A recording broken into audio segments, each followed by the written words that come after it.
الحمدللہ رب العالمین والصلاة والسلام علی محمد الامین فاعوذ باللہ من الشیطان الرجیم بسم اللہ الرحمن الرحیم۔ خواتین و حضرات، ہم سورہ توبہ کی آیت 30 سے درس کی ابتدا کر رہے ہیں۔ یہ عذاب کی سورہ ہے۔ میں یہ عرض کر چکا کہ اس میں اللہ کے آخری پیغمبر کی طرف سے اتمام حجت کے بعد آپ کے منکرین کے لیے سزا کا اعلان کیا گیا ہے۔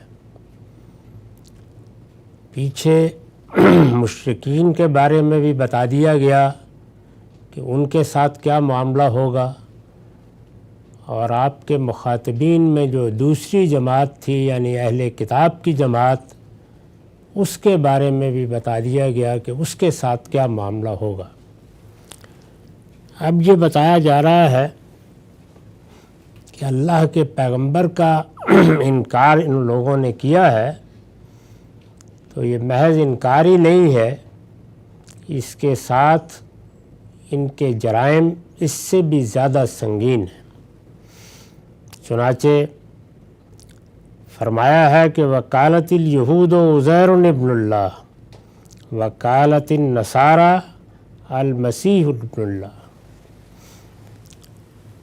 یعنی یہ حضرات جو اپنے آپ کو دین کا علمبردار کہتے ہیں اور دین کی صدیوں پر مبنی روایت کے امین اپنے آپ کو سمجھتے ہیں، ان کا دین اب کیا ہے؟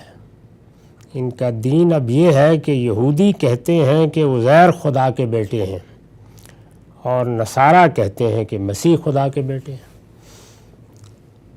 دین میں جو انحرافات ہوتے ہیں ان میں سب سے بڑا انحراف ہر شخص جانتا ہے کہ شرک ہے۔ اللہ تعالیٰ نے پیغمبر توحید کی دعوت کے لیے بھیجے ہیں، یہود و نصارہ کو بھی اور بنی اسماعیل کو بھی اللہ تعالیٰ نے اس کے لیے منتخب کیا کہ وہ اللہ کی توحید کے مراکز قائم کریں اور قومی سطح پر دین کی شہادت دیں۔ تو وہ دین جس کی شہادت دینا پیش نظر تھا وہ توحید ہی کا دین تھا، تو فرمایا کہ اس کے بجائے کہ یہ توحید اور خالص توحید کے علمبردار بنتے اور لوگوں کو پروردگار کی طرف دعوت دیتے اور انہیں یہ بتاتے کہ وہی تنہا تمہارا معبود ہے، وہی تمہارا مالک ہے، وہی اس کائنات کا بادشاہ ہے، اپنی تمام توقعات اسی سے رکھو، اسی سے دعائیں کرو، اسی سے مدد مانگو اور اسی کے حضور میں اپنے آپ کو پیشی کے لیے تیار کرو۔ اس کے بالکل برخلاف انہوں نے اللہ تعالیٰ کے بعض محبوب بندوں کو خدا بنا ڈالا ہے۔ یہ جرم ہے جو سب سے بڑے جرم کی حیثیت سے ان کے معاملے میں اللہ تعالیٰ نے بیان فرمایا ہے۔ یہود کے بارے میں یہ کہا ہے کہ وہ عزیر کو اللہ کا بیٹا قرار دے بیٹھے ہیں۔ یہ اللہ کا بیٹا قرار دینا اصلاً تو اللہ کا محبوب، اللہ کا چہیتا، اللہ نے اس کا انتخاب کیا ہے، یہاں سے یہ تعبیر پیدا ہوئی، لیکن بتدریج اس نے شرک کی صورت اختیار کر لی۔ چنانچہ ہم مسیحیوں کے ہاں اس تصور کو پھر ایک لحاظ سے خدا کی تجسیم تک پہنچتے ہوئے دیکھتے ہیں، جس سے آگے کوئی شرک کی صورت نہیں ہو سکتی۔ یہود کے ہاں اس کا کیا معاملہ تھا؟ یہاں جو یہود زیر بحث ہیں یہ جزیرہ نما عرب کے یہود ہیں، یعنی وہ لوگ کہ جو یثرب میں آباد تھے، خیبر میں آباد تھے، جن کے ساتھ رسالت مآب صلی اللہ علیہ وسلم کو براہ راست معاملہ پیش آیا۔ اس وقت اگر آپ دیکھیں تو مسلمانوں میں بھی دسیوں فرقے ہیں، اور جب مسلمانوں کے عقائد نظریات کا ذکر کیا جاتا ہے تو ان میں وہ بھی ہیں کہ جو توحید کے معاملے میں غیور ہیں، ادنا درجے میں بھی اللہ تعالیٰ کے ساتھ کسی کی شرکت کا ذکر گوارا نہیں کرتے، لیکن وہ بھی ہیں کہ جو اس طرح کی باتیں کہہ دیتے ہیں کہ وہی جو مصطفی عرش تھا خدا ہو کر اتر پڑا ہے مدینے میں مصطفیٰ ہو کر۔ تو ہر طرح کے لوگ مذہبی گروہوں میں پیدا ہو جاتے ہیں، اس لیے یہ بعید نہیں ہے کہ وہاں کے یہود کے ہاں یہ عقیدہ سیدنا عزیر کے بارے میں پیدا ہو گیا ہو، جیسے کہ عالمی سطح پر مسیح علیہ السلام کے بارے میں مسیحیوں میں یا نصارہ میں پیدا ہو گیا۔ دنیا کے دوسرے حصوں میں یہ یہود بستے ہیں، ان کے ہاں یہ چیز نہیں ہے، یعنی ان کے ہاں دوسری خرابیاں ہوں گی، لیکن یہ کہ وہ عزیر کو اللہ کا بیٹا قرار دیں یا اسی طریقے سے بعض اعتقادات پیدا کر لیں جو مسیح علیہ السلام کے بارے میں نصارہ نے پیدا کر لیے ہیں، باقی دنیا میں یا اس وقت جن یہود کو ہم جانتے ہیں ان کے ہاں یہ چیز نہیں ہے۔ باقی تو فرمایا ہے کہ ان کا دین اب یہی ہے کہ یہودی کہتے ہیں کہ عزیر خدا کے بیٹے ہیں۔ اس پر میں نے لکھا ہے یہ وہی عزرا ہیں جنہیں یہودی اپنے دین کا مجدد کہتے ہیں، یعنی جب ان کا اسیری کا معاملہ ہوا اور یہ یروشلم سے کھدیڑ ڈالے گئے اور یہ ایک لمبے عرصے تک دنیا میں بکھرے رہے، نہ ان کے پاس تورات رہی نہ ہیکل سے ان کا تعلق رہا، ایک سخت عذاب سے گزرے۔ اس کے بعد اللہ تعالیٰ نے اسباب پیدا کیے، انہوں نے بھی توبہ اور رجوع کیا اور دوبارہ ان کو وہاں آنے کا موقع ملا، تو اس وقت ان کی تجدید کا کام، یعنی ان کے ہاں دین کی شرح و وضاحت، ان کی تربیت اور دینی ذخائر کو اثر نو مرتب کرنے کا کام حضرت عزیر نے کیا۔ تو یہ ان کی بڑی خدمت تھی ایک لحاظ سے، یہود کے لیے انہوں نے ایک مرتبہ پھر نئی دنیا پیدا کی۔ تو اتنی غیر معمولی خدمات کے نتیجے میں یہ معلوم ہوتا ہے کہ یثرب کے یہود میں یا وہاں کے گرد و نواح کے یہود میں یہ عقیدہ پیدا ہو گیا۔ یہ وہی عزرا ہیں، انہیں یہودی اپنے دین کا مجدد کہتے ہیں۔ سیدنا عزیر یا عزرا کی یہ حیثیت یہ تو تمام یہود مانتے ہیں، بلکہ اس وقت جو تورات ہمارے پاس ہے یہ سیدنا موسیٰ علیہ السلام کی ترتیب دی ہوئی تورات نہیں ہے، بلکہ یہ سیدنا عزیر کی ترتیب دی ہوئی تورات ہے۔ یعنی 1500 قبل مسیح اگر سیدنا موسیٰ کا زمانہ سمجھا جائے تو اس کے 1000 سال بعد سیدنا عزیر نے کم و بیش 500 قبل مسیح میں اسے دوبارہ مرتب کیا ہے۔ اور یہ وہ چیز ہے کہ جو یہود کے علماء، بڑے اسکالرز یا الہامی کتابوں کے بارے میں جن لوگوں نے تحقیقات کی ہیں وہ سب مانتے ہیں۔ تو اس لحاظ سے ان کی حیثیت بہت غیر معمولی تھی اور ان کی خدمات بھی بہت غیر معمولی تھی، لیکن ان کو یہاں تک پہنچا دینا کہ یہ اللہ کے محبوب ہیں اور محبوب سے آگے پھر یہ کہ ابن اللہ ہیں، اور پھر ابن اللہ کی بنیاد پر کچھ وہ چیزیں اختیار کر لینا کہ جو ان کو اللہ کا ساجی بنا دیں، یہ بدقسمتی ہے جو بہت سی قوموں میں، انبیاء علیہم السلام کی قوموں میں بھی پیدا ہو جاتی ہے۔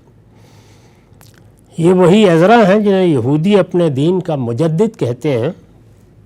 ان کا زمانہ 5ویں صدی قبل مسیح کے لگ بھگ بتایا جاتا ہے، یعنی اب سے 2000 سال تو سیدنا مسیح کو ہو گئے، بلکہ اب 2100 ہے، اور اس سے 500 سال پہلے۔ ان کا زمانہ 5ویں صدی قبل مسیح کے لگ بھگ بتایا جاتا ہے۔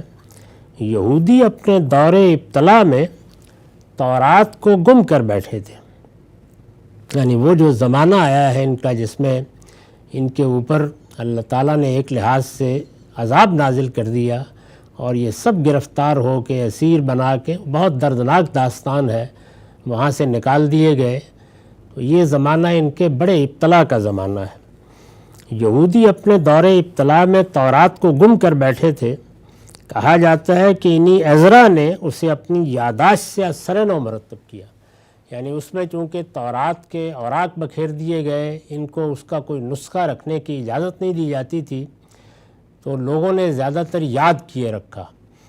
تو سیدنا عزیر بھی ان لوگوں میں سے تھے جن کو یہ عزرا کہتے ہیں، جن کی یادداشت میں تورات تھی، اور یہ جو اس وقت ہمارے پاس تورات ہے وہ انہی کی یادداشت سے اثر نو ترتیب دی گئی ہے۔ چنانچہ بنی اسرائیل ان کی بہت تعظیم کرتے تھے۔ یعنی یہ جو کچھ میں عرض کر رہا ہوں یہ اس طرح نہیں ہے کہ ہم مسلمانوں کا کوئی نقطہ نظر ہے، بلکہ یہ وہ معلومات ہے یا یہ وہ علم ہے جس کو خود یہود اسی طرح پیش کرتے ہیں۔ چنانچہ بنی اسرائیل ان کی بہت تعظیم کرتے تھے۔ قرآن کے بیان سے معلوم ہوتا ہے کہ جزیرہ نما عرب میں جو یہودی قبائل آباد تھے ان کے اندر یہ تعظیم اس حد تک بڑھ گئی تھی کہ انہوں نے ان کو خدا کا بیٹا بنا ڈالا تھا، یعنی یہ صورت پیدا ہو گئی تھی۔ تو قرآن مجید نے جب رسول اللہ صلی اللہ علیہ وسلم کی طرف سے اتمام حجت کے بعد اعلان کیا کہ اب ان کے لیے سزا کا موقع آ گیا ہے، تو یہ ساتھ بتایا کہ ان کے جرائم کس نوعیت کے ہیں۔ تو اس میں جو بڑا جرم ہے جس سے ابتدا کی ہے وہ پہلے یہ بتایا۔ اس کے بعد یہ کہا کہ وکالت النصارى المسیح ابن اللہ، یعنی نصرانی بھی ان سے پیچھے نہیں رہے، انہوں نے کہا ہے کہ مسیح خدا کے بیٹے ہیں۔ یہ کس کس پہلو سے کہا ہے، اس کی کیا توجیہیں کی ہیں، ایک گروہ اس کو کس معنی میں لیتا ہے، دوسرا کس معنی میں لیتا ہے، یہ سب بحثیں الگ سے کی جا سکتی ہیں، لیکن ان کا خلاصہ یہی ہے کہ سیدنا مسیح کو بھی ایک طرح سے خدا کا ساجی بنا دیا گیا۔ یہ ان کے اپنے منہ کی باتیں ہیں۔ قرآن کہتا ہے ذالک قولہم بافواہہم، یعنی نہ ان کے پیچھے کوئی استدلال ہے، نہ کوئی علم ہے، نہ خدا کا دیا ہوا کوئی فرمان ہے، کوئی چیز نہیں، اپنے منہ کی باتیں ہیں، جس کا جو جی چاہتا ہے ایک عقیدہ بنا کے پیش فرما دیتا ہے۔ یضاہون قول الذین کفروا من قبل، وہ انہی منکروں کی سی بات کہہ رہے ہیں جو ان سے پہلے ہو گزرے ہیں۔ یعنی ان کو تو لوگوں کو بتانا تھا کہ دین کیا ہے، توحید کی دعوت دینی تھی، لیکن ان کی باتیں اور ان کے تصورات اور ان کے خیالات بالکل وہی ہو گئے جیسے کہ خدا کے توحید کے منکروں کے خیالات تھے، جن کی یہ اصلاح کرنے اٹھے تھے۔ تو فرمایا کہ یضاہون قول الذین کفروا من قبل، وہ لوگ کہ جنہوں نے اس سے پہلے دیوی دیوتا بنائے، جنہوں نے اس سے پہلے مشرکانہ تہذیب کی بنیادیں رکھیں، جنہوں نے شرک کے بے شمار مظاہر ایجاد کیے اور اس طرح سے اللہ کا انکار کیا، ان کی بات ویسی ہی ہو کے رہ گئی، کوئی فرق نہیں رہا اس میں۔ انا یوفکون، فرمایا کہ ان پر خدا کی مار وہ کہاں سے پھرے جاتے ہیں، یعنی جب کہ تورات بھی موجود ہے، اور اس وقت بھی جو تورات ہے وہ اگرچہ سیدنا عزیر نے اپنی یادداشتوں سے مرتب کی ہے، لیکن اس میں بھی توحید کے معاملے میں کوئی ابہام نہیں ہے، وہ اسی طرح بیان ہوئی ہے۔ تو فرمایا کہ ان پر خدا کی مار وہ کہاں سے پھرے جاتے ہیں، یعنی کہاں سے یہ غلطی لگتی ہے ان کو۔ نہ اللہ کی کتاب میں ایسی کوئی بات، نہ پیغمبروں نے ایسی کوئی تعلیم دی، انہوں نے در حقیقت جو گرد و پیش کے لوگ ہیں جن کی یہ اصلاح کرنے اٹھے تھے، انہی کے فلسفوں سے متاثر ہو کر اپنے ہاں بھی وہی کچھ داخل کر لیا ہے۔ تو یہ مطلب ہے اس پوری بات کا جو یہ کہا ہے کہ یہ ان کے منہ کی باتیں ہیں اور یہ انہی منکروں کی سی بات کہہ رہے ہیں جو ان سے پہلے ہو گزرے ہیں۔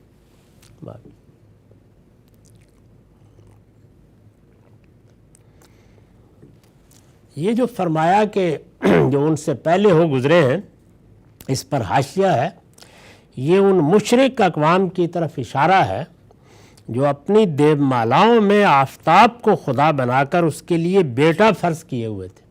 اگر آپ قدیم تہذیب میں مشرکانہ عقائد کی تفصیلات دیکھیں تو اس میں آفتاب کو بڑے خدا کی حیثیت حاصل ہے، اور پھر اس کے بعد آفتاب خدا بھی ہے، اور پھر اس کے آگے اس کی اولاد اور اس کے بیوی اور اس کے بچے، ایک پوری دیو مالا وجود میں آ جاتی ہے۔ یہ ان مشرک اقوام کی طرف اشارہ ہے جو اپنی دیو مالاؤں میں آفتاب کو خدا بنا کر اس کے لیے بیٹا فرض کیے ہوئے تھے۔ یہود و نصارہ انہی سے متاثر ہوئے، یعنی یہ قومیں چونکہ بہت فلسفیانہ سطح پر اس وقت کی دیو مالا کو پیش کر رہی تھیں، تو یہود و نصارہ ان سے متاثر ہوئے اور اپنی کتابوں کے بعض الفاظ کو موقع و محل سے ہٹا کر ان کے وہ معنی بیان کرنے لگے جو ان نئے مشرکانہ عقائد کے لیے بطور سند پیش کیے جا سکیں۔ ایسا ہی ہوتا ہے، یعنی اللہ کی جو کتابیں ہیں وہ تو اپنی بات وضاحت کے ساتھ بیان کر دیتی ہیں، ان میں اللہ کا دین ہوگا، اس کی شریعت ہوگی، توحید کا بیان ہوگا، آخرت کی منادی ہوگی، لیکن کسی موقع پر کوئی ادبی تعبیر اختیار کی گئی ہے تو اس کو بالکل لفظی مفہوم میں لے کر اس طرح کے عقائد پیدا کر لیے جاتے ہیں۔ جیسے ایک موقع پر قرآن مجید میں کہا گیا ہے کہ تمہارے لیے اس سے بڑی بات کیا ہو سکتی ہے کہ قد جاءکم من اللہ نور و کتاب مبین، کہ تمہارے پاس اللہ کی طرف سے ایک روشنی آئی ہے، یعنی یہ کتاب، یہ واضح کتاب جو ہر چیز کو تمہارے لیے بیان کر رہی ہے۔ تو یہ دیکھیے کیا خوبصورت اسلوب ہے، لیکن اس میں چونکہ واو بیان کی استعمال ہوئی تھی تو یہ ایک خیال ہوا کہ نور الگ چیز ہے اور کتاب مبین الگ چیز ہے۔ اب اس کا مصداق طے کرنا ہے تو یہ کہا کہ رسالت مآب صلی اللہ علیہ وسلم کی طرف اشارہ ہے، اور جب اشارہ ہے تو وہاں پر بھی یہ بات سمجھی جا سکتی تھی کہ اگر اللہ کے پیغمبر کو بھی روشنی کہا جائے گا یا اللہ کی کتاب کو روشنی کہا جائے گا تو ہدایت کے پہلو سے کہا جائے گا، یعنی یہ نور، یہ روشنی کوئی جسمانی وجود کی تحلیل نہیں ہے۔ تو اس کو وہ صورت ہم نے دے دی ہے اور اس کے بعد جانتے ہیں کہ اس سے ہمارے ہاں کیا دیب مالا بنتی ہے۔ یہ میں نے ایک مثال دی، ایسی بہت مثالیں ہیں جو پیش کی جا سکتی ہیں۔ تو یہاں بھی یہی ہوا ہے، ان حضرات نے بھی اسی طرح کیا۔ یہ ان مشرک اقوام کی طرف اشارہ ہے جو اپنی دیب مالاؤں میں آفتاب کو خدا بنا کر اس کے لیے بیٹا فرض کیے ہوئے تھے۔ یہود و نصارہ انہی سے متاثر ہوئے اور اپنی کتابوں کے بعض الفاظ کو موقع و محل سے ہٹا کر، یعنی موقع کوئی ہے، بات کسی چیز کی ہے، وہاں اس کا مطلب ہی کچھ اور ہے، اس کو وہاں سے اٹھایا اور اٹھا کر اپنے مضمومات اور تصورات اس میں داخل کیے اور ایک نئے عقیدے کی بنیاد رکھ دی۔ ان کے وہ معنی بیان کرنے لگے جو ان نئے مشرکانہ عقائد کے لیے بطور سند پیش کیے جا سکیں۔ اس لیے کہ جو چیز بھی آپ نے دین میں داخل کرنی ہے اس کے لیے بہرحال کوئی قرآن کی آیت، کوئی پیغمبر کی حدیث تو پڑھنی پڑے گی، تو اس میں پھر اس طرح کی تحریفات ہوتی ہیں۔ یعنی یہ تو نہیں ہے کہ آپ نے الفاظ بدل دیے لیکن موقع و محل سے ہٹا کر ان کے معنی کچھ سے کچھ کر دیے، بات کچھ تھی اس کو ایک بالکل دوسری صورت دے دی۔ تو ارشاد فرمایا کہ یہ اس طریقے سے انہی منکروں کی سی باتیں کر رہے ہیں جو ان سے پہلے گزرے ہیں، ان پر خدا کی مار وہ کہاں سے پھرے جاتے ہیں۔ اس کے بعد بات مزید آگے بڑھی اور کہا کہ اتنا ہی نہیں ہے، اب اور دیکھو، اتخذوا احبارہم و رہبانہم اربابا من دون اللہ والمسیح ابن مریم، اللہ کے سوا انہوں نے اپنے فقیہوں اور راہبوں کو رب بنا ڈالا ہے۔ یعنی یہ معاملہ تو صرف عزیر کے ساتھ ہوا اور ایک خاص علاقے میں ہوا یا ایک خاص جماعت میں ہوا، یا سیدنا مسیح کے بارے میں نصارہ نے اختیار کر لیا، لیکن ادھر صورتحال یہ ہے کہ صرف اتنا ہی نہیں ہے کہ اس پہلو سے انہوں نے الوہیت میں حضرت مسیح کو داخل کر دیا یا عزیر کے بارے میں اس طرح کا عقیدہ اختیار کر لیا، انہوں نے اپنا رب بنایا ہے، یعنی رب جو پالنے والا ہے، جس کی طرف رجوع کیا جاتا ہے، جس کی بات کو آپ ایک حکم کی حیثیت سے مانتے ہیں، جس کے پاس تحلیل اور تحریم کا اختیار ہے، تو یہ جو چیز ہے یہ بھی انہوں نے اپنے علماء کی طرف منسوب کر دی۔ دین کو بجائے اس کے کہ اپنے پروردگار سے حاصل کریں، انہوں نے وہی حیثیت جو پروردگار کو دینی چاہیے اپنے علماء اور فقہاء کو دے ڈالی۔ اتخذوا احبارہم و رہبانہم اربابا من دون اللہ، اللہ کے سوا انہوں نے اپنے فقیہوں اور راہبوں کو رب بنا ڈالا ہے۔ اور پھر والمسیح ابن مریم، یعنی جو حیثیت یہود نے اپنے احبار اور رہبان کو، اپنے فقیہوں اور راہبوں کو دی ہے، وہی حیثیت سیدنا مسیح کو نصارہ نے دے ڈالی ہے، وہ بھی بالکل اسی طرح دیکھتے ہیں۔ تو ارشاد فرمایا کہ وما امروا الا لیعبدوا الہا واحدا، درا حالے کہ انہیں ایک ہی معبود کی عبادت کا حکم دیا گیا تھا، یعنی سارے دین کی بنیاد اس پر تھی کہ ایک ہی معبود ہے اور وہ اس کائنات کا خالق ہے، سارے پیغمبر اسی لیے آئے تھے۔ علماء فقہا کی بھی اصل ذمہ داری یہی تھی کہ وہ لوگوں کو یہ بتائیں، نہ کہ ان سے یہ کہیں کہ تم ہمیں خدا بنا لو۔ یہ نہیں کہنے کے لیے وہ آئے تھے۔ وہ جو کہا ہے نا کہ یہ کسی بندے کے شائن شان ہو سکتا ہے کہ وہ لوگوں کو دعوت دے اور یہ کہے کہ کونوا عباد لی، تم میرے بندے بن جاؤ۔ وہ تو اس لیے لوگوں کو دعوت دے گا کہ اللہ کے بندے بنو۔ تو ارشاد فرمایا کہ ان کو تو ایک ہی چیز کا حکم دیا گیا تھا کہ اللہ کے سوا کوئی الہ نہیں ہے، لا الہ الا ہو سبحانہ عما یشرکون۔ وہ پاک ہے ان چیزوں سے جنہیں وہ شریک ٹھہراتے ہیں۔ تو یہ گویا وہ اب فرد قرارداد جرم ہے جو بیان کی جا رہی ہے کہ اگر اللہ نے ان کو سزا دینے کا فیصلہ کیا ہے تو ان کے جرائم یہ ہیں، ان جرائم پر اللہ نے آخری رسول کی حیثیت سے ان کو متنبع کیا ہے، اور بجائے اس کے کہ وہ آخری رسول کو مانتے، انہوں نے ان کا بھی انکار کر دیا اور انہیں جھٹلا دیا۔ تو اب یہ کسی رعایت کے مستحق نہیں رہے۔ یہ سارا استدلال ہے جو کیا جا رہا ہے۔ تو یہ جو ارشاد فرمایا کہ فقیہوں اور راہبوں کو رب بنا ڈالا اور مسیح ابن مریم کو بھی، اس پر میں نے لکھا ہے یعنی وہی حیثیت دے دی ہے جو رب العالمین کے لیے ماننی چاہیے۔ اس سے یہ معلوم ہوا کہ بے شک آپ زبان سے نہ کہیں کہ میں فلاں کو رب بنا رہا ہوں، لیکن حیثیت اگر وہی دے دی جائے تو اللہ تعالیٰ کے ہاں پھر اس میں کوئی فرق باقی نہیں رہتا۔ یعنی یہ تو آپ کہنے کو کہہ دیں گے کہ ہم فلاں اور فلاں کو پیغمبر تو نہیں مانتے، لیکن اگر آپ یہ مان رہے ہیں کہ وہ اللہ کے مامور ہیں، یہ مان رہے ہیں کہ ان کو اللہ نے امامت کے منصب پر فائز کیا ہے، یہ مان رہے ہیں کہ ان کی طرف وحی آتی ہے اور ان کو الہام ہوتا ہے، یہ مان رہے ہیں کہ وہ ہر خطا سے معصوم ہے، یہ مان رہے ہیں کہ ان کی جو بات بھی ہوگی وہ اللہ کی بات ہوگی، تو بس پھر نبی کا لفظ بولنے کی کسر رہ گئی ہے۔ تو یہی صورتحال اگر علماء کے بارے میں بھی کر دی جائے تو ظاہر ہے کہ اس کا نتیجہ یہی نکلے گا۔ اس سے ایک بڑی بات معلوم ہوئی، اور وہ یہ کہ عام طور پر جو انبیاء علیہم السلام کی ماننے والی امتیں اس استدلال میں پناہ لیتی ہیں کہ ہم نے ان کو نبی تو نہیں کہا، ہم نے ان کو رب تو نہیں کہا، تو یہ کافی نہیں ہے۔ قرآن مجید نے یہاں یہ بتا دیا ہے کہ ایک تو یہ ہے کہ تم کسی کو اللہ قرار دے دو، کسی کو اس کائنات کا پروردگار مان لو، یہ کہ کسی کو اللہ کی کائنات میں، اللہ کے خلق میں، اللہ کے امر میں ساجی ٹھہرا دو، یہ تو ایک سیدھا جرم ہے ہی۔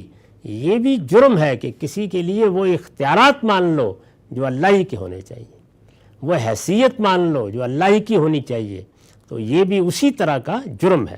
اور اس کے بارے میں کہا کہ یہ اللہ کے سوا دوسروں کو رب بنانا ہے، یعنی یہ معمولی جرم نہیں ہے، اس کے ڈانڈے شرک کے ساتھ جا ملتے ہیں۔ معاف کیجیے، یعنی وہی حیثیت دے دی ہے جو رب العالمین کے لیے ماننی چاہیے۔ کس طرح دی ہے؟ چنانچہ ان کے لیے تحلیل و تحریم کے خدائی اختیارات مان کر ان کے ہر حکم اور ہر فیصلے کو اسی طرح واجب الاطاعت سمجھتے ہیں جس طرح خدا کے احکام اور فیصلوں کو واجب الاطاعت سمجھتے ہیں۔ یعنی اب جو کچھ انہوں نے بتا دیا، دلیل نہیں پوچھی جائے گی، یہ نہیں دیکھا جائے گا کہ وہ انسان ہے، انہوں نے بات صحیح سمجھی ہے غلط سمجھی ہے، وہ بجائے خود حجت ہو گئے۔ یعنی ہونا تو یہ تھا کہ اگر دین کا کوئی عالم ہے، کوئی فقیہ ہے، تو وہ یہ خدمت انجام دیتا کہ لوگوں کے لیے دین کی شرح و وضاحت کرتا، اور اگر وہ کوئی بات کہتا تو دلیل سے بتاتا کہ یہ بات میں نے اللہ کی کتاب سے سمجھی ہے، اللہ کے پیغمبر سے پائی ہے، لوگ بھی اسی بنیاد پر اس کی بات کو مانتے یا ترجیح دیتے کہ یہ بات زیادہ معقول ہے، یہ اقرب الی القرآن و سنہ ہے، یہ اللہ کی کتاب کے اور اللہ کے پیغمبر کی سنت کے زیادہ قریب ہے۔ تو اگر تو یہ استدلال ہے تو پھر تو ظاہر ہے کہ وہ عالم یا وہ فقیہ ایک معلم کا کردار ادا کر رہا ہے، یعنی ایک استاد کا کردار ادا کر رہا ہے، جو بڑا ہی محبوب کردار ہے۔ اس سے آگے بڑھ کر اگر اس کو حتمی حجت بنا لیا جائے، جو اس نے کہہ دیا وہ حرام ہے، جو اس نے کہہ دیا وہ حلال ہے، یہ حیثیت جیسے ہی دی جائے گی تو تحلیل تحریم اس کی ایک مثال ہے۔ اس لیے کہ دین میں بہت سی چیزیں ہیں جن کے بارے میں اللہ تعالیٰ نے اپنے حدود بیان کیے ہیں، تو اگر ان حدود کو اخذ کرنے میں کسی شخص یا اشخاص یا کسی جماعت یا کسی امت کو یہ حیثیت دے دی جائے گی کہ اس کی بات کو اب چیلنج نہیں کیا جا سکتا، اس کا جائزہ نہیں لیا جا سکتا، قرآن و حدیث ایک طرف رہیں، اب یہ فلاں ہستی، فلاں شخصیت، فلاں فقیہ، فلاں امام یہی حتمی حجت ہے، تو قرآن مجید یہ کہہ رہا ہے کہ یہ ان کو رب بنانا ہے۔ یعنی یہ پھر کوئی آسان معاملہ نہیں رہا کہ آپ کو محض یہ کہہ کے رعایت دے دی جائے کہ اچھا ہے دین ہی کی پیروی کر رہے ہیں نا، آخر وہ بڑے لوگ، وہ ائمہ اور وہ فقہا اور وہ رہبان وہ اللہ کے دین ہی کی بات بتاتے تھے۔ اللہ تعالیٰ نے یہاں اس بات کو ماننے سے انکار کر دیا۔ تو اس میں ہمارے لیے بہت بصیرت کی چیزیں ہیں جو یہاں فرد قرارداد جرم بیان ہو رہی ہے۔ یہ بات کہ اللہ تعالیٰ کی ذات کے معاملے میں اگر کسی دوسرے کا کوئی تعلق بیان کرنا ہے تو بالکل صریح اور صاف اللہ کی حجت ہونی چاہیے۔ ایسی کوئی چیز نہیں ہے تو الفاظ سے فائدہ اٹھا کر کہیں لفظ ابن سے فائدہ اٹھا لیا، کہیں لفظ اب سے فائدہ اٹھا لیا، کہیں نور کے لفظ سے فائدہ اٹھا لیا، اپنے فلسفے قائم کرنے کے نتیجے میں اللہ کے ہاں لوگ بچ نہیں پائیں گے۔ اللہ تعالیٰ نے واضح طور پر بتا دیا ہے کہ میری کتاب کتاب مبین اور میرا دین دن کی روشنی کی طرح واضح ہے۔ اس لیے اس میں اس طرح کی تعویلات کی بنیاد پر لوگوں کے مراتب بیان کرنا، ان کے فضائل بیان کرنا، یہ اپنے آپ کو سخت خطرے میں ڈالنا ہے۔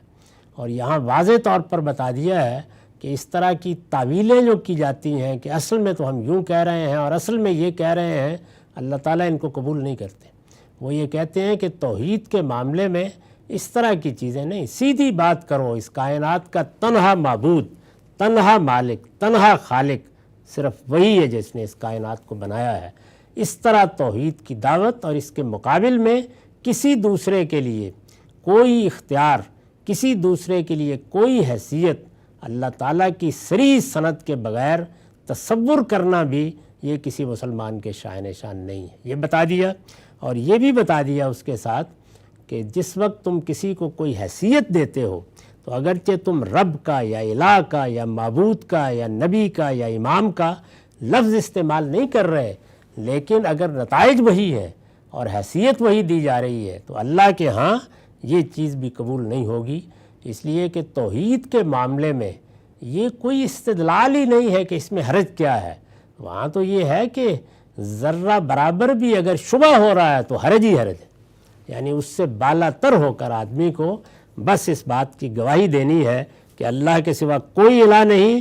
دیکھیے اسی کو بیان کیا، وَمَا أُمِرُوا إِلَّا لِيَعْبُدُوا إِلَٰهًا وَاحِدًا، انہیں تو بس ایک ہی بات کا حکم دیا گیا تھا، اور وہ یہ کہ اللہ کے سوا کسی کو الہ نہ مانیں، ایک ہی معبود کی عبادت کریں، اور یہ کہیں کہ لا الہ الا ہو، اس کے سوا کوئی الہ نہیں، سبحانہ عما یشرکون۔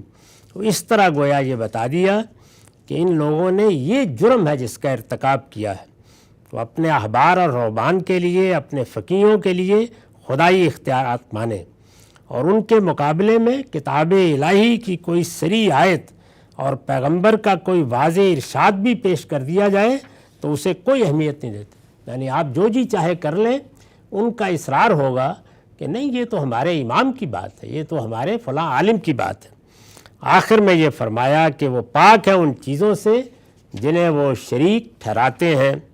اس پر میں نے لکھا ہے اصل میں سبحانہ کا لفظ آیا ہے، یہ تنزیہ کا کلمہ ہے۔ استاذ امام لکھتے ہیں اس کے اندر توحید کی نہایت واضح منطقی دلیل بھی ہے۔ وہ یوں کہ کسی چیز کی مسلم اور بنیادی صفات سے بالکل متناقض صفات کا اس کے ساتھ جوڑ ملانا بالبداہت خلاف عقل ہے۔ اس اصول کے مطابق خدا کا کسی کو شریک ٹھہرانا اس کی شان الوہیت کے منافی ہے، کیونکہ اس سے اس کی مسلمہ صفات کی نفی لازم آتی ہے۔ مطلب کیا ہے کہ اللہ تعالیٰ کے لیے جو صفات ہیں، اللہ تعالیٰ کے لیے جو حقوق ہیں، اللہ تعالیٰ کو جیسا ہونا چاہیے، جب آپ اس کا صحیح تصور رکھتے ہیں تو پھر یہ نہیں ہو سکتا کہ اللہ کے معاملے میں کوئی ایسی بات مان لی جائے جو اس کی ان صفات کے شائن شان نہیں ہے، اس کے مطابق نہیں ہے۔ جب آپ یہ مانیں گے تو آپ اللہ کی شان گھٹائیں گے۔ تو اس لیے آخر میں یہ فرمایا کہ اللہ پاک ہے ان چیزوں سے جن کو یہ اس کے شریک ٹھہراتے ہیں۔ اقول قولی ھذا واستغفر اللہ لی ولکم ولسائر المسلمین۔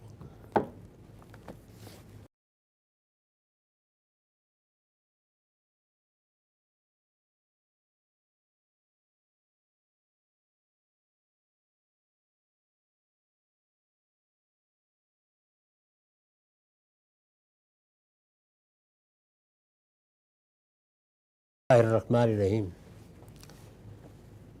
عن انس بن مالک رضی اللہ عنہ عن النبی صلی اللہ علیہ وسلم قال غدوۃ فی سبیل اللہ او روحا خیر من الدنیا وما فیہا ولقاب قوس احدکم و موضع قدم فی الجنہ خیر من الدنیا وما فیہا ولو ان امرأة من نساء اہل الجنۃ اطلعت علی الارض لاضاءت ما بینہما ولملأت ما بینہما ریحا ولنصیفها یعنی الخمار خیر من الدنیا وما فیہا۔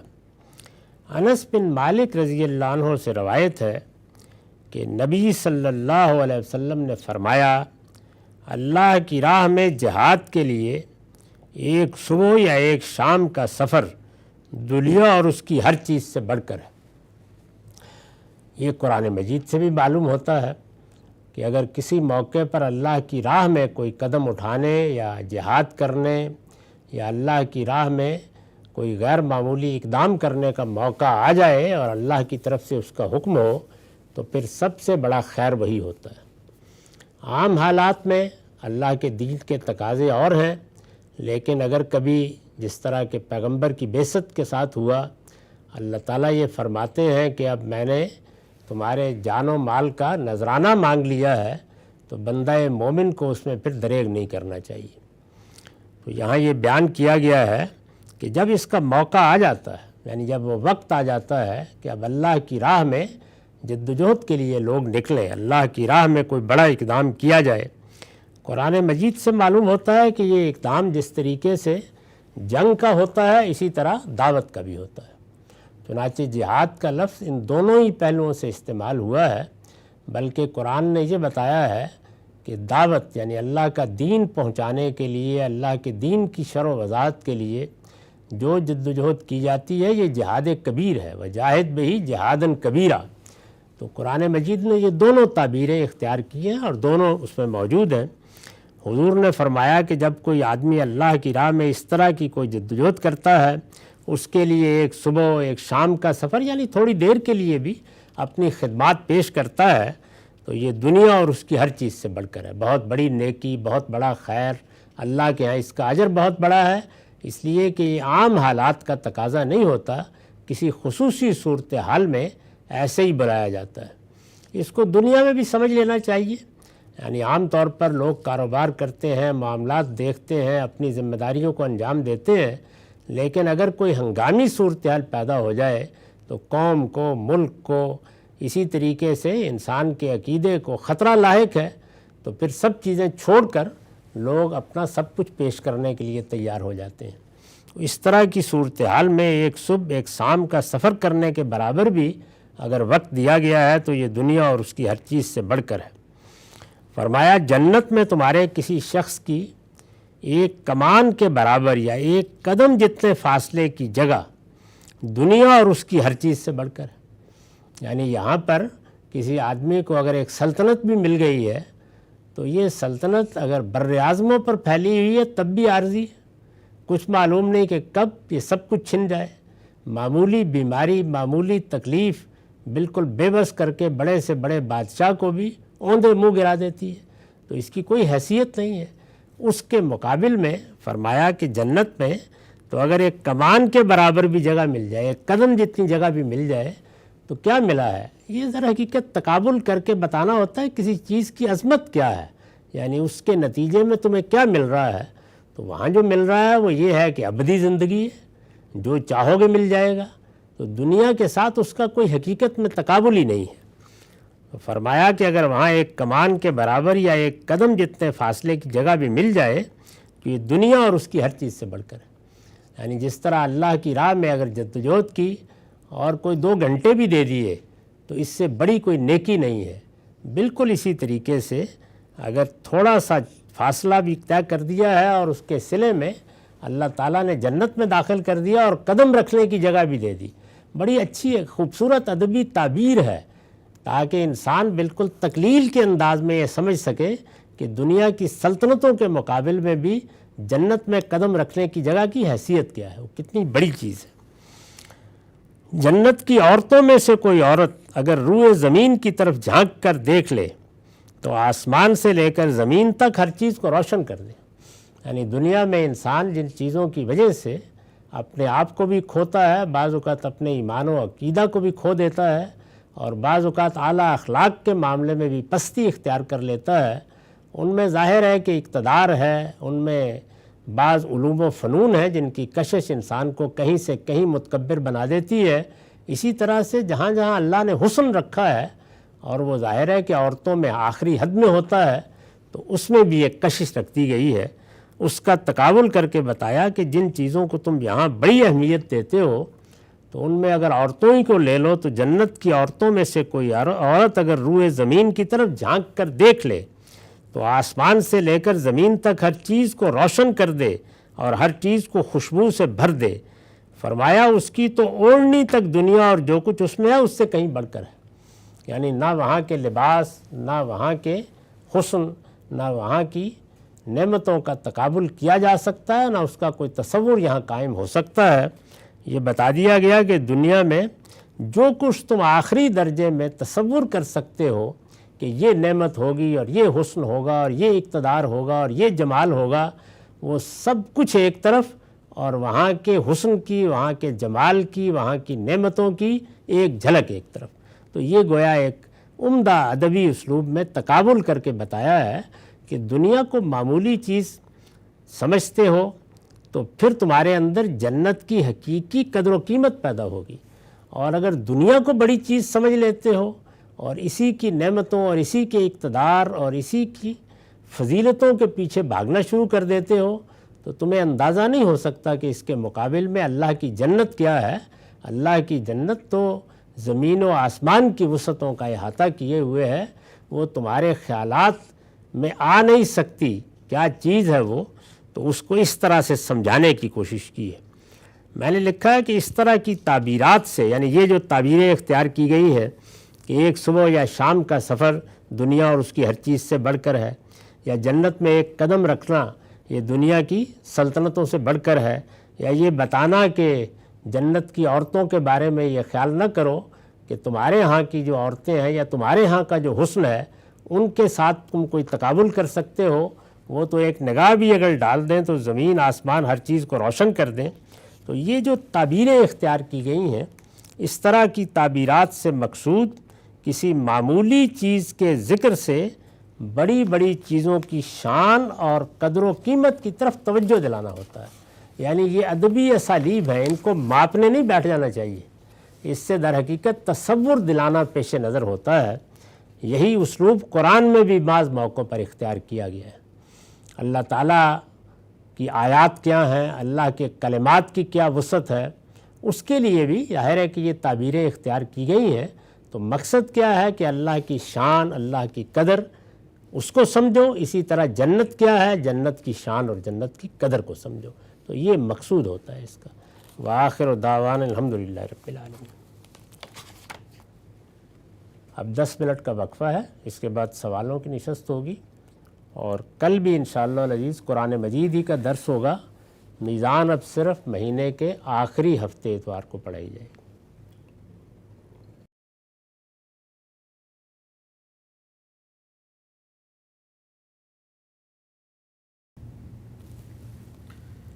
بسم اللہ الرحمن الرحیم۔ السلام علیکم۔ غامدی صاحب کے ساتھ ہفتہ وار سوال و جواب کی براہ راست نشست کو لے کر ڈیلس امریکہ غامدی سینٹر سے حاضر خدمت ہیں۔ آغاز کرتے ہیں۔ غام صاحب بہت شکریہ آپ کے وقت کا۔ آج اس موضوع پر گفتگو کی 16ویں نشست کا آغاز کرنے میں جا رہا ہوں، ایک بہت ہی اہم مسئلہ، اور آپ نے پہلی دفعہ اس پہ اپنے خیالات کا اظہار کیا۔ سیدنا علی اور امیر معاویہ کا باہمی جو ایک اختلاف تھا، جس کی نتیجہ ہمارے سامنے جنگوں کی صورت میں آتا ہے، اور آج تک مسلمانوں کے ہاں باقاعدہ فرقے بن چکے ہیں، مسالک بن چکے ہیں، ایک شدت آمیز رویہ ہے گروہی اور مسلکی منافرت کی بھی بنیاد انہی تنازعات کو قرار دیا جاتا ہے۔ بنیادی سوالات زیر بحث آ چکے، تفصیلی نقطہ نظر ہم نے آپ کا جانا، اب کچھ ضمنی پہلو ہیں اس کو ختم کر کے انشاءاللہ میں وہ تمام متفرق سوالات بھی آپ کے سامنے رکھوں گا جو لوگوں نے ہماری بحث کے نیچے پوچھے ہیں۔ کچھ اصولی بنیادی سوالات اسی سے آغاز کرتے ہیں۔ آج آپ نے تواتر سے بات فرمائی کہ کوئی ایسا سائنٹیفک طریقہ نہیں تھا انتخاب کا جس کو سیدنا امیر معاویہ اپناتے اور پھر اپنانے کے بعد اس کے ذریعے فیصلہ ہو جاتا، اور نہ صرف یہ کہ ان کے زمانے میں نہیں تھا بلکہ 1200 سال تک مسلمان بھی ایجاد نہیں کر سکے۔ سوال ذہن میں اٹھتا ہے کہ سیدنا عمر کے دور میں بھی مملکت کو وسعت ملی، بہت دور دور تک لوگ پھیل گئے، امال تھے، نئی نئی آبادیاں تھیں، آخر سیدنا عمر نے بھی تو ایک نظام بنایا اور اس کے تحت ایک خلیفہ راشد کا انتخاب ہوا۔ وہ سائنٹیفک نظام تو موجود تھا، اس نظام کو کیوں نہیں اپنایا گیا؟ اس بات کا کیا عذر ہے؟ میں بڑی وضاحت سے بتا چکا ہوں کہ وہ کیا نظام تھا۔ یعنی اس نظام کی بنیاد تو رسالت مآب صلی اللہ علیہ وسلم کی دعوت کے نتیجے میں جو قیادت پیدا ہوئی تھی وہ بنائی گئی۔ تو اب تو صورتحال بالکل ہی تبدیل ہو گئی تھی۔ یعنی سیدنا عمر کے زمانے میں فتوحات کا جیسا طوفان اٹھا، جس طریقے سے بر اعظم کے بر اعظم مفتوح ہونا شروع ہو گئے، تو اس میں پہلے مرحلے میں تو فاتحین ہیں، مفتوحین ہیں، کوئی تبدیلی نہیں آئے گی، لیکن آہستہ آہستہ لوگ مسلمان ہوں گے۔ یہ کوئی 1 سال میں 2 سال میں تو نہیں ہوگا، اس میں وقت لگے گا۔ چنانچہ ان کے زمانے میں 10-12 سال تک لوگوں کے ہاں اسلام کی طرف رغبت ہوئی، لوگ ایمان لائے، بہت بڑے پیمانے پر وہ شامل ہوئے۔ اب مصر میں بھی مسلمان ہیں، اب بصرے میں بھی مسلمان ہیں، اب شام و عراق کے دور دراز علاقوں میں بھی مسلمان موجود ہیں، اب خراسان تک میں مسلمان ہیں۔ تو ان مسلمانوں کو آپ پارٹیسپیٹ کرنے کا موقع دیں گے نا؟ اگر کوئی آپ جمہوری نظام یا شوروی نظام قائم کر رہے ہیں تو ضرورت کی فوراً نہیں پڑ جائے گی۔ جو نظام انہوں نے بنایا تھا وہ نظام جزیرہ نما عرب کے لیے بالکل موزوں تھا۔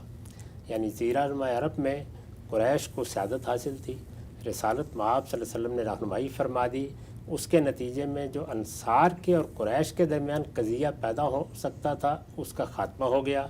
قریش کے حق میں بحیثیت جماعت یا بحیثیت گروہ اللہ کے پیغمبر کی شہادت کے بعد کسی بحث و نزاع کی گنجائش باقی نہیں رہی، اور وہ چیز بھی بالکل بدیہی تھی اور اصول پر مبنی تھی۔ آپ نے فرما دیا تھا کہ الناس تبع لقریش، اس علاقے میں جزیرہ نما عرب میں قریشی کو یہ حیثیت حاصل ہے۔ اس کے تحت ظاہر ہے کہ قریش کی لیڈرشپ، وہ لیڈرشپ ساری مدینے میں آ گئی تھی۔ یعنی 2 چیزوں کو آپ نظر انداز نہیں کر سکتے، ایک یہ کہ مدینے سے یہ ریاست بتدریج پھیلی ہے، اور رسالت مآب صلی اللہ علیہ وسلم کے زمانے تک یہ کہاں پہنچی؟ یہ جزیرہ نما عرب تک وسیع ہو گئی تھی، اور جو لوگ وہاں نئی قیادت کی حیثیت سے پیدا ہوئے وہ سب ہجرت کے نتیجے میں مدینہ آ چکے تھے۔ ٹھیک، تو یہ جو نظم بنایا گیا تھا جس میں قریش کی وہ لیڈرشپ جو مدینہ میں آ چکی ہے وہ فیصلہ کر رہی ہے، تو یہ تو زیادہ سے زیادہ اور 5 سال چل جاتا، یعنی یہ چل ہی کیسے سکتا تھا؟ اس کو آپ آگے کے لیے نظیر نہیں بنا سکتے۔ چنانچہ دیکھ لیجئے کہ خود سیدنا عمر نے اس موقع کے اوپر جن لوگوں کو کہا کہ تمہارے ہی ہاں لیڈرشپ کا کوئی مباحثہ ہو سکتا ہے، کوئی اختلاف ہو سکتا ہے، کوئی نزاع ہو سکتی ہے، تو وہ کتنے لوگ تھے اور ان لوگوں میں سے کتنے رہ گئے تھے باقی؟ تو اب تو سلطنت جہاں تک پھیل چکی تھی، یہ ضروری تھا کہ آپ مستقبل کا فیصلہ کریں۔ یعنی یہ ممکن ہے کہ ایک آدھ مرتبہ آپ اس پرانے نظام کے تحت بھی کوئی فیصلہ کرتے تو پھر چل جاتا، جیسے کہ میں نے عرض کیا تھا کہ اگر سیدنا عثمان کی شہادت کا واقعہ نہ ہوتا اور یہ اتنا بڑا حادثہ نہ ہو جاتا اور اس سے وہ خلفشار پیدا نہ ہوتا اور اس طرح بلوے کی کیفیت نہ ہو جاتی، تو ہو سکتا ہے کہ سیدنا عثمان اللہ تعالیٰ کے حکم کے مطابق دنیا سے رخصت ہوتے تو ابھی اسی نظام کے مطابق کوئی فیصلہ ہو جاتا اور قبول کر لیا جاتا، لیکن اس خلفشار کے نتیجے میں وہ سب کچھ سامنے آ گیا جو یہ تقاضا کر رہا تھا کہ اب کوئی نیا نظم بنایا جائے۔ تو یہ آپ مجھے بتائیے کہ وہ لوگ جنہوں نے بلوا کیا وہ مدینے سے اٹھے تھے سارے کے سارے؟ وہ کہاں سے آئے تھے؟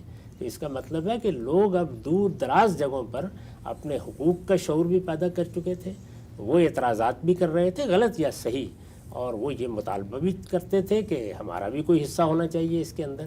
تو یہ سب چیزیں جتنی ہیں یہ وقت کے ساتھ پیدا ہوتی ہیں۔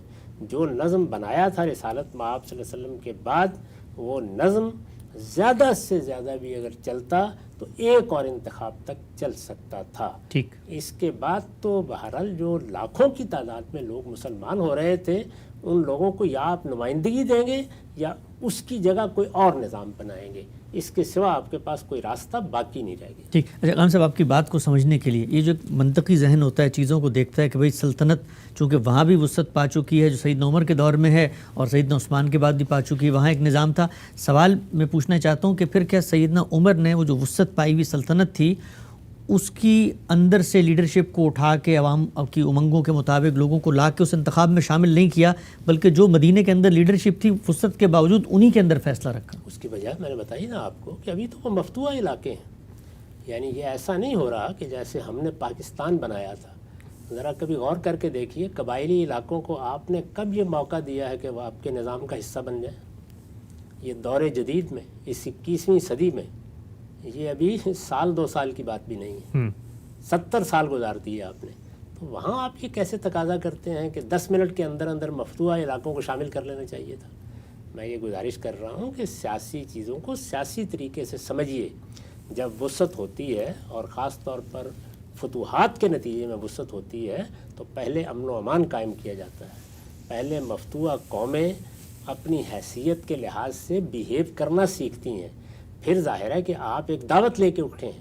آپ کی نوعیت یہ نہیں ہے کہ انگریز حکمران ہو گئے ہیں یا پرتگیزی حکمران ہو گئے ہیں. آپ ایک دعوت اسلام کی، اللہ کے دین کی دعوت لے کے اٹھے ہیں اور آپ لوگوں کو دعوت دے رہے ہیں کہ اس کو قبول کریں. تو وہ قبول کریں گے جب مسلمان ہو جائیں گے تو پھر تو وہ اس طرح مفتوح نہیں رہے. اب ان کی حیثیت تبدیل ہو گئی. یہ حیثیت تبدیل ہونے کا عمل ایک دن میں کیسے ہو جائے گا؟ فتوحات ہوتے ہی کیسے ہو جائے گا؟ سلطنت کے وسیع ہوتے ہی کیسے ہو جائے گا؟ یعنی اس طرح ہوتا ہے. ہم اسی طرح ایمان قبول کرتے ہیں. دعوت پہنچے گی، کوئی آج ایمان لایا، کوئی کل ایمان لایا، تو سیاسی تبدیلی آنے میں 10-20 سال لگتے ہیں. جب وہ سیاسی تبدیلی آ جائے اور اس وقت بھی آپ اس کا لحاظ نہ رکھیں تو پھر سیاسی نتائج نکلتے ہیں اس کے. تو سیدنا عمر کے زمانے میں تو ابھی وہ تبدیلی آنے کا عمل شروع ہوا ہے. میں تو عرض کر رہا ہوں کہ اگر حالات ٹھیک رہتے تو سیدنا عثمان کا زمانہ بھی ہو سکتا ہے کہ ٹھیک گزر جاتا اور لوگ اسی نظم کو قبول کیے رہتے. لیکن ایسا نہیں ہوا. اور جب نہیں ہوا تو پھر یہ سوال پیدا ہوتا ہے کہ کیا اب یہ سلطنت مدینہ کے اندر موجود 4-6 بڑے رہنماؤں ہی کی عادت میں چلائی جائے گی؟ اچھا وہ بھی دنیا سے رخصت ہو رہے ہیں. یعنی آپ یہ دیکھیے کہ اس وقت باقی کتنے لوگ رہ گئے ہیں. سیدنا سعد بن ابی وقاص باقی ہیں، طلحہ باقی ہیں، زبیر باقی ہیں، چند لوگ باقی ہیں نا. سیدنا علی تو خود میدان میں کھڑے ہیں. یہ لوگ باقی ہیں. جو جنگ و جدال کا مارکا گرم ہوا اس میں یہ بھی رخصت ہو گئے. یعنی سیدنا طلحہ بھی رخصت ہو گئے، سیدنا زبیر بھی رخصت ہو گئے. تو ان کے بعد اب رہ کیا گیا ہے باقی کہ جس کی بنیاد پر آپ کہتے ہیں کہ اسی نظام کو چلایا جا سکتا؟ بہت اہم نقطہ. یعنی یہ تو وہ وقت آ گیا ہے کہ اب سب سر جوڑ کے بیٹھیں اور یہ دیکھیں کہ اتنی بڑی سلطنت کے لیے اب کون سا نظام ہوگا. یعنی اتنا بڑا اقدام ہو گیا اور تعجب کی بات ہے کہ آپ اس کے مقابل میں یہ کہہ رہے ہیں کہ سلطنت بن گئی، بر اعظم کے بر اعظم فتح ہو گئے، ملک کے ملک اس کا حصہ بن گئے. لیکن کوئی بات نہیں ہے. مدینے میں جو 7-8-10 لوگ ہیں وہی مل کے فیصلہ کر لیں. بہت اہم بات. بہت بڑی تبدیلی آ گئی ہے. اس تبدیلی کو سمجھا جائے تو اب مسلمانوں کے سامنے یہ چیلنج تھا کہ وہ اب آئندہ نسلوں کے لیے اگر امرہم شورا بینہم کی بنیاد پر نظم باقی رکھنا ہے تو کوئی چیز بنائیں. یعنی اب بتائیں کہ یہ سلطنت دور دراز کے علاقوں میں کس طرح سے ریپرزنٹیشن حاصل کرے گی. جو نئے لوگ مسلمان ہو رہے ہیں قرآن نے اعلان کر دیا کہ ان کے حقوق برابر ہیں. بتا دیا نا فَإِخْوَانُكُمْ فِي الدِّينِ. یہ تو قرآن مجید کا اعلان ہے. تو جب ان کی حیثیت برابر ہے تو اگر آپ کہتے ہیں کہ ان کی رائے سے حکومت قائم ہونی چاہیے تو ان کی رائے لینے، ان کی رائے کو شامل کرنے کے لیے کوئی نظام بنائیں گے. نہیں بنائیں گے تو پھر بغاوت ہوگی. پھر وہی کچھ ہوگا کوئی سیدنا عثمان کے زمانے میں ہوا. تو یہ میرے نزدیک تو یہ جو بغاوت ہے یہ ایک الارم تھا. یہ بتا رہی تھی کہ آپ کا پرانا نظام نہیں چل سکتا.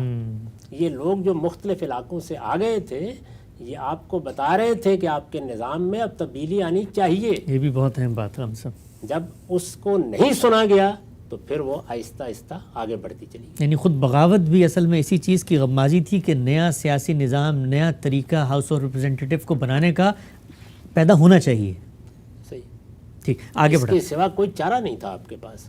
یعنی یہ تو آنکھیں بند کر لینے والی بات ہے کہ کیا فرق پڑتا ہے، اس سے پہلے 4 آدمیوں نے مل کے مسلمانوں کے حکمران کو 5 لوگوں نے منتخب کر لیے، تب بھی کر لیں گے۔ ذرا دیکھیے تاریخ میں کہ سیدنا ابو بکر صدیق رضی اللہ عنہ نے جب سیدنا عمر کے بارے میں فیصلہ کیا ہے تو وہاں قریش کی جتنی لیڈرشپ ہے وہ ساری کم و بیش موجود ہے، تو 8-10 لوگ ہوں گے۔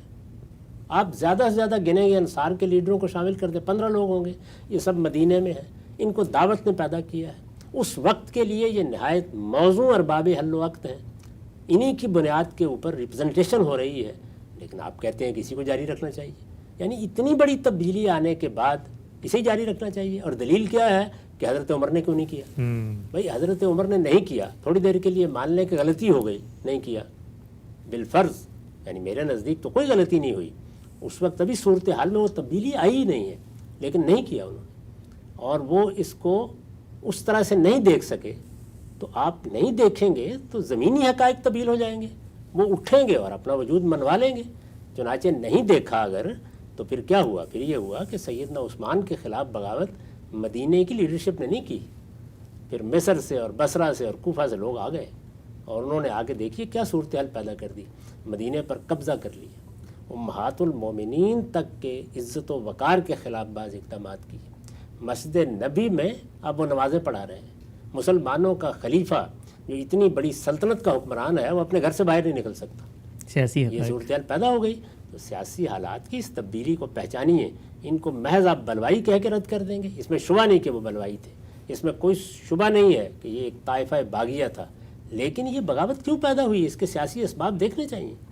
تو وہ سیاسی اسباب محض یہ نہیں ہے کہ سیدنا عثمان کے بعض اقدامات پر اعتراض ہو رہا ہے، بلکہ ان علاقوں کے لوگ اب ایک طرح کی پارٹیسپیشن، ریپرزنٹیشن چاہتے ہیں اس نظام کے اندر، یا پھر آپ کوئی متبادل صورت ان کو بتائیں کیا ہوگی۔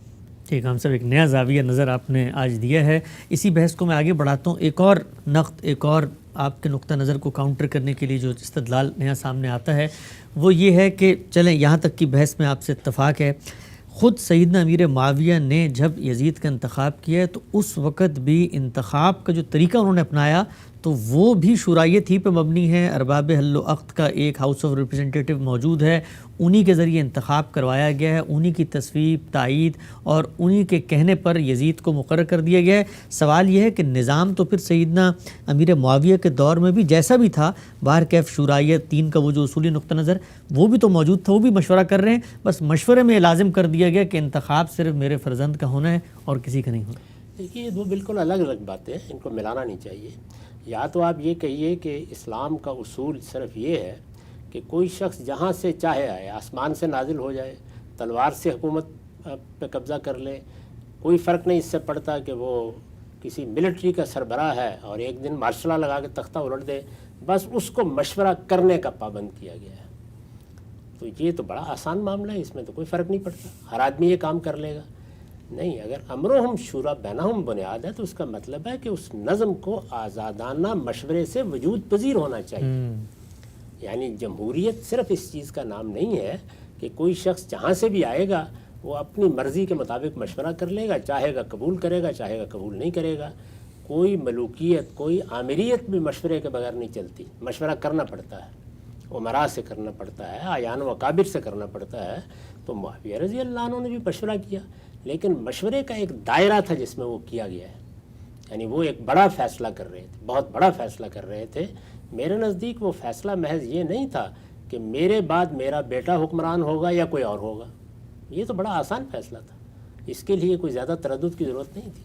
وہ فیصلہ یہ کر رہے تھے کہ آئندہ اب یہ جو سلطنت ہے اس کا نظام کیا ہوگا، کیا یہ امرہم شورا بینہم کے اصول پر چلے گی، کیا اسی طریقے سے شورا کے ارکان بیٹھیں گے اور بیٹھ کے وہ جس کا چاہیں گے انتخاب کر لیں گے، کیا یہ اصول ہوگا؟ تو پھر میں نے عرض کیا ہے کہ اگر وہ اس اصول کو اختیار کرتے تو ضروری تھا کہ اس کے لیے ایک ہاؤس آف ریپرزنٹیٹیو متعین ہوتا، پھر وہ آپ کی ثوابدید پر نہیں ہو سکتا، پھر وہ علاقوں کی اور قوموں کی اور قبیلوں کی نمائندگی کرنے والا ایوان ہونا چاہیے۔ اگر آپ اس کو نہیں بنا سکتے تو انہوں نے یہ فیصلہ کیا، یعنی جب میں یہ کہتا ہوں کہ نہیں بنا سکتے تو یہ میں ان لوگوں کو یہ کہتا ہوں جو توقع کر رہے ہیں کہ بننا چاہیے تھا۔ یعنی میرے نزدیک تو وہ حالات ہی نہیں ہیں، وہ سماجی شعور ہی نہیں ہے، دنیا بھی وہاں پہنچی ہی نہیں ہے، اس کا خیال ہی کیوں آئے گا؟ تو انہوں نے گرد و پیش میں دیکھا تو انہیں اندازہ ہوا کہ اتنی بڑی سلطنت کے لیے تو ایک ہی صورت ہو سکتی ہے، اور وہ یہ کہ ہم فیصلہ کر لیں کہ اب یہاں ملوکیت ہوگی، اس کے بغیر اس سلطنت کا نظم نہیں چلایا جا سکتا۔ اگر کوئی اور طریقہ اختیار کیا گیا تو خانہ جنگی پر خانہ جنگی ہوتی چلی جائے گی، مختلف لوگ اسی طریقے سے میدان میں آئیں گے، اور نتیجہ یہ نکلے گا کہ یہ سلطنت سلطنت کے طور پر تاریخ کو منتقل ہی نہیں ہوگی، بلکہ چھوٹے چھوٹے علاقوں میں بٹ کے ختم ہو جائے گی۔ تو یہ بڑا ہی حکیمانہ فیصلہ انہوں نے کیا، یعنی چونکہ مقابل میں کوئی اور چیز موجود نہیں ہے۔ دنیا میں جب آپ سیاسی فیصلے کرتے ہیں تو کوئی چیز اویلیبل ہونی چاہیے نا۔ اس وقت دیکھیے آپ، پاکستان بن گیا، ہندوستان کی الگ حکومت قائم ہو گئی، آپ کے پاس دسیوں کی تعداد میں وہ دساتیر موجود تھے، وہ بنے ہوئے آئین موجود تھے جو دنیا میں رائج تھے، ان کی روشنی میں آپ اپنے حالات کے لحاظ سے ایک آئین اور دستور بنا سکتے تھے۔ اس میں بھی آپ کو برسوں لگ گئے، اور بڑی دیر کے بعد کہیں جا کر 1973 کے دستور پر اتفاق ہو سکا۔ یہ کوئی آسان کام ہے جس کا ہم بیٹھ کے یہ اندازہ کر لیتے ہیں کہ 2 منٹ میں بن جائے گا، اور پہلے سے کتنے نظائر موجود ہیں۔ تو میں نے عرض کیا تھا کہ اس سے پہلے تو کوئی نظیر موجود نہیں تھی کہ اتنی بڑی سلطنت کو کس طریقے سے کسی پارلیمنٹ سے چلایا جا سکتا ہے، پارلیمنٹ کا کوئی تصور، اس کے قیام کے کوئی ذرائع، یعنی ہم حال کو ماضی میں کیسے داخل کر سکتے ہیں۔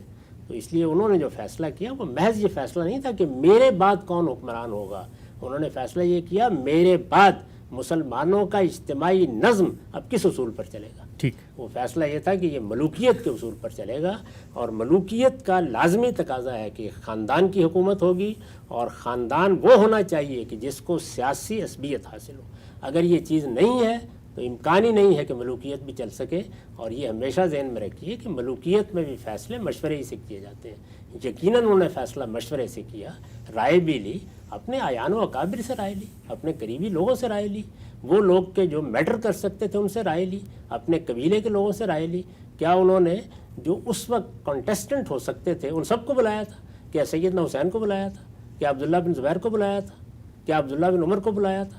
کیا عبد الرحمن بن ابی بکر کو بلایا تھا؟ یعنی جو نئی قیادت پیدا ہو رہی تھی ان سے مشورہ کیا تھا انہوں نے، ان کے بارے میں انہوں نے یہ کہا تھا کہ ان کو خاموش کرنے کے طریقے کیا ہیں، کیونکہ ملوکیت اس کو گوارا نہیں کر سکتی کہ اس کے مقابل میں آواز اٹھائی جائے۔ ملوکیت آپ کو ہر طرح کی آزادی دے سکتی ہے، اس وقت بھی آپ دیکھ لیں، یعنی آپ کے مرکز میں ملوکیت قائم ہے، وہ بہت سی آزادی دے گی، آپ خطبے دیں، آپ علم پھیلائیں، آپ کتابیں لکھیں، آپ یہ کریں، آپ وہ کریں، لیکن سیاسی اختلاف کی اجازت نہیں دیتی، بنی نہیں سکتی، چلی نہیں سکتی اس کے بغیر۔ وہ نہ مغل اس کی اجازت دیں گے، نہ عثمانی اس کی اجازت دیں گے، نہ عباسی اس کی اجازت دیں گے، نہ اموی اس کی اجازت دیں گے، نہ دنیا کی کوئی ملوکیت دے گی۔ تو معاویہ رضی اللہ عنہ نے جو فیصلہ کیا وہ فیصلہ اپنے بعد ایک شخص کو مقرر کرنے کا فیصلہ نہیں ہے، بلکہ یہ اصولی فیصلہ ہے کہ اب یہ نظم ملوکیت پر چلے گا، اور اس وقت کے لوگوں نے اس سے یہی میسج قبول کیا، اور بعد کے زمانوں میں آپ کے 26 کے قریب 1200 سال میں 26 کے قریب سلطنتیں قائم ہوئی ہیں، سب اسی اصول پر قائم ہوئی ہیں، ان میں سے کسی میں بھی کوئی دوسرا نظام نہیں اختیار کیا گیا۔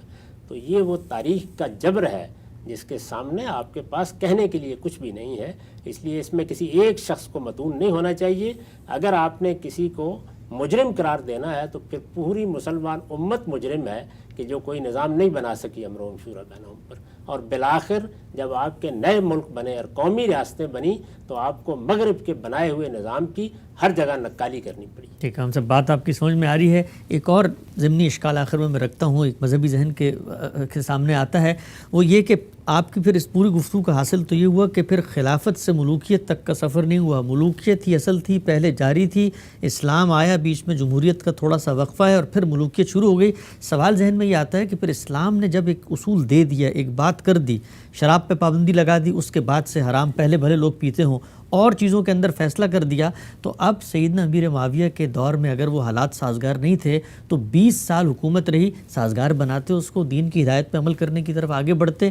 اسلام نے جب ایک دھارا بدلا ہے نظم اجتماعی اور انتخاب کے معاملے میں جمہوریت اور امرهم شورى بینہم سے، تو پھر اس کو واپس کیوں لوٹایا، آگے جاتے نا وہاں سے؟ یعنی وہ سب تنہا کرتے، کسی اور کی کوئی ذمہ داری نہیں تھی۔ ان کے مقابل میں جو لوگ آئے انہوں نے کیا کوئی نظام پیش کیا؟ میں یہی گزارش کر رہا ہوں کہ یہ ہم اصل میں حال کو ماضی میں داخل کر کے یہ کہتے ہیں کہ جس طرح ہم اس وقت جمہوریت کو ایک قابل عمل نظام کے طور پر دیکھ رہے ہیں، وہ بن گیا ہے، دنیا میں دساتیر موجود ہیں، ہمارا ایک ذہنی افق ہے، تو ہم کہتے ہیں کہ ایسے ہی معاویہ رضی اللہ عنہ کو بھی سوچنا چاہیے تھا۔ تو میں یہ کہتا ہوں کہ پھر باقیوں کو بھی سوچنا چاہیے تھا۔ جو لوگ مقابل میں کھڑے ہیں وہ کوئی اس کا حل پیش کر رہے ہیں، ان کی کوئی تجویز ہے؟ اگر تاریخ میں آپ کو ملے تو مجھے ضرور بتائیے گا۔ بعد میں جو خروج ہوئے ہیں وہ سارے کے سارے تو رسالت بآب صلی اللہ علیہ وسلم کی نسبت سے خاندانی بنیاد پر اپنے لیے حکومت طلب کر رہے ہیں۔ یہ کیا مطلب؟ اگر موقع ملے تو کبھی نفس زکیہ کی اور منصور کی خط و کتابت پڑھ لیجئے گا۔ یعنی کیا بعد میں جو لوگ اہل بیت میں سے اٹھے، جو لوگ علویوں میں سے اٹھے، جن لوگوں نے خروج کیے، انہوں نے یہ کہا کہ ہم یہ سمجھتے ہیں کہ امرہم شورا بینہم کی بنیاد پر نظم ہونا چاہیے اور اس کے لیے ہم یہ تجویز پیش کر رہے ہیں۔ میں تو یہ عرض کر رہا ہوں کہ مجھے مقابل میں بتائیے کوئی فکر پیدا ہوگا تو معاویہ رضی اللہ عنہ کے بارے میں کہیں گے نا انہوں نے کیوں نہیں قبول کیا اس کو؟ کہ کوئی متبادل چیز موجود تھی، کوئی متبادل چیز آنی چاہیے پہلے سامنے۔ کیا وہ ان کے مقابل میں کھڑی ہوئی شخصیات پیش کر سکیں؟ ان کے بعد جن لوگوں نے بغاوتیں کی کیا وہ پیش کر سکے؟ بعد میں جو لوگ نئے علم لے کر اٹھے جیسے عباسی اٹھے وہ پیش کر سکے؟ 100 سال بعد پیش کر سکے؟ اور اس سے آگے بڑھ کر جب آپ کے ہاں آپ کا قانون مرتب ہونا شروع ہوا یعنی آپ کی فقہ، تو کیا آپ کے فقہا، آپ کے متکلمین پیش کر سکے؟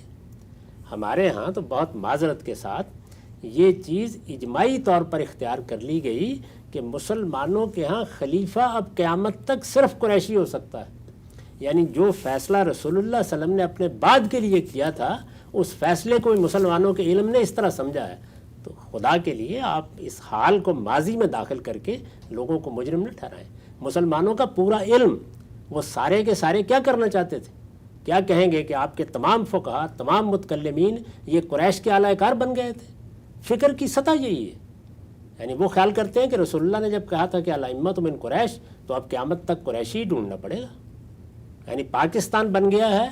اب اگر آپ اپنی پرانی 1000 سال کی پوری فقہ کو دیکھیں یا علم کلام کو دیکھیں یا سیاسی مباحث کو دیکھیں تو وہ کیا کہہ رہے ہیں کہ پاکستان میں بے شک جمہوریت ہے، لیکن کون لوگ کانٹیسٹ کریں گے، امیدوار کون ہوں گے؟ قریشی ہو سکتے ہیں، ان میں سے کسی کا انتخاب کرنا ہے۔ یہ تو عثمانیوں کے آنے کے بعد لوگوں کو خیال ہوا کہ یہ کیا بحث ہم کر رہے ہیں۔ تو میں عرض کر چکا ہوں کہ رسول اللہ کا یہ فیصلہ جو تھا یہ کوئی ابدی فیصلہ ہی نہیں تھا، یہ تو آپ نے 2 جماعتوں کے درمیان فیصلہ کیا۔ ایک قضیہ اس وقت موجود تھا، آپ کے بعد کیا صورتحال ہے اس میں آپ نے فیصلہ کر دیا۔ اس پر ایک بڑی لطیف بحث ایک زمانے میں ہوئی تھی مولانا سید ابوالحسن صاحب مودودی اور استاذ امام امین احسن اصلاحی کے درمیان۔ لوگوں کو چاہیے کہ اس بحث کو پڑھیں، انہیں بصیرت حاصل ہوگی۔ اس سے پہلے 2 آراء تھیں کہ یہ جو الائمۃ من قریش ہے یہ ایک ابدی شرعی حکم تھا۔ دوسرا نقطہ نظر مولانا ابوالکلام آزاد نے پیش کیا تھا کہ یہ خبر تھی، اطلاع دی گئی۔ استاذ امام نے یہ کہا کہ یہ قضیے کا فیصلہ تھا، نہ یہ امر تھا نہ یہ خبر تھی۔ یہ در حقیقت ایک قضیے کا فیصلہ تھا کہ اس وقت انصار اور قریش 2 جماعتیں، جیسے آج پیپلز پارٹی ہے، مسلم لیگ ہے، ان کے مابین فیصلہ کرنا ہے۔ تو یہاں یہ کہا جا رہا ہے کہ اکثریت کی تائید مثال کے طور پر مسلم لیگ کو حاصل ہے، اکثریت کی تائید پیپلز پارٹی کو حاصل ہے۔ تو آپ نے اس وقت ایک فیصلہ سنایا ہے اور بالکل مبنی بر حقائق فیصلہ ہے، مبنی بر اصول فیصلہ ہے۔ یہ کوئی ابدی شریعت کا حکم ہی نہیں تھا، ایک قضیے کا فیصلہ تھا، ایک قضیہ جو پیش آ سکتا تھا، حضور نے اس کا فیصلہ فرما دیا۔ تو یہ فیصلہ ہو گیا۔ اس فیصلے کے بعد ظاہر ہے کہ آنے والے حالات میں کیا تبدیلیاں آئیں گی، کیا تغیرات آئیں گے، زمانے کا عرف کیسے تبدیل ہوتا چلا جائے گا، یہ فیصلے آپ کو کرنے تھے۔ آپ نے جو فیصلے کیے، میں یہ عرض کر رہا ہوں کہ اس میں کسی ایک شخص کو آپ متون نہیں کر سکتے۔ یہ اس زمانے کا جو کچھ دستور اور قاعدہ تھا اور عرف تھا اسی پر فیصلے ہوئے ہیں۔ یعنی جو جمہوری نظام قائم کیا گیا تھا وہ جمہوری نظام ایک محدود علاقے میں قابل عمل تھا، وہ چلا بھی، اس کو چلانے والے لوگ بڑے غیر معمولی تھے، انہوں نے اس کو کامیاب کر کے دکھایا، لیکن آگے کے لیے اس کو ایک باقاعدہ نظم میں تبدیل ہونا تھا۔ تو اگر آپ تبدیل کرنے میں کامیاب ہو جاتے تو یہ کیسے کامیاب ہوتے ہیں؟ یہ اوپر بیٹھا ہوا حکمران نہیں بنایا کرتا، یہ اصحاب فکر بنایا کرتے ہیں۔ یعنی اس وقت جو جمہوری نظام بنا ہوا دنیا میں چل رہا ہے یہ اصحاب فکر نے بنایا ہے، اس کی بنیادیں فلسفیوں نے قائم کی ہیں، حکماء نے قائم کی ہیں۔ اس میں بہت غیر معمولی تصنیفات ہوئی ہیں، اس کی اساسات واضح کی گئی ہیں، فطرت میں اس کے مقاصد متعین ہوئے ہیں، اس کے بعد پھر تجربات سے، ٹرائل اور ایرر سے، صحیح و خطا سے یہ نظام صدیوں میں جا کے بنا ہے۔ نظام اس طرح بنتے ہیں، آپ 20 سال میں توقع کر رہے ہیں کہ معاویہ رضی اللہ عنہ کو الہام ہو جاتا اور وہ بنا دیتے، نہیں بن سکتا تھا۔ جو کچھ تھا وہ یہ کہ دنیا میں کیا ہو رہا ہے، تو انہوں نے محسوس کیا کہ اب دو ہی راستے ہیں، یا اس کو چھوڑ دیا جائے اور لوگ لڑتے مرتے رہیں اور اس طرح پوری سلطنت ٹکڑے ٹکڑے ہو جائے، اور اللہ کے دین کی حفاظت کا جو بندوبست قرآن کے منتقل کرنے کا، سنت کا، حدیث کا، وہ سب کی سب بساط لپیٹ دی جائے اور مسلمان بھی اسی طرح سے سرگرداں رہ جائیں جس طرح کے یہود و نصارہ ہیں، اور یا یہ ہے کہ اس سلطنت کو قائم رکھا جائے۔ اس کے قائم رکھنے کے لیے انہوں نے یہ بالکل شعوری فیصلہ کیا کہ ہم ملوکیت کو اختیار کر رہے ہیں۔ میرے نزدیک بحث یہ نہیں ہے کہ خلافت ملوکیت میں بدلی یا نہیں بدلی، یقیناً بدلی، اور بہت شعور کے ساتھ بدلی، اور بہت صحیح فیصلے کے نتیجے میں بدلی، اس کے سوا چارہ ہی کوئی نہیں۔ خان صاحب، بہت ہی اہم اور بڑی ہی تاریخی اہمیت کی گفتگو آپ نے فرمائی، نئے دریچے واہ ہوئے، نئے عقدے کھلے، یہ مجبوری وہ متبادل بیانیہ جو خود سیدنا امیر معاویہ کے سامنے تک کیا تھا، پہلی دفعہ آپ نے اس طرح کھول کے بتایا، لیکن کچھ سوالات ابھی بھی میرے ذہن میں اٹھتے ہیں۔ اگر یہ سب کرنا ہی تھا تو کرنے کے لیے اس وقت ملوکیت ہی میں کچھ اور انتخابات بھی تھے، اس کو سیدنا امیر معاویہ نے کیوں نہیں اپنایا؟ معاہدہ حسن کا کیا ہوا؟ اور اس کے بعد نواسہ رسول کو شہید کرنا، یہ سارے مضمرات امت میں کیسے سامنے آئے؟ سب چیزیں زیر بحث لائیں گے۔ وقت یہاں ختم ہوتا ہے، اب تک آپ کا بہت شکریہ۔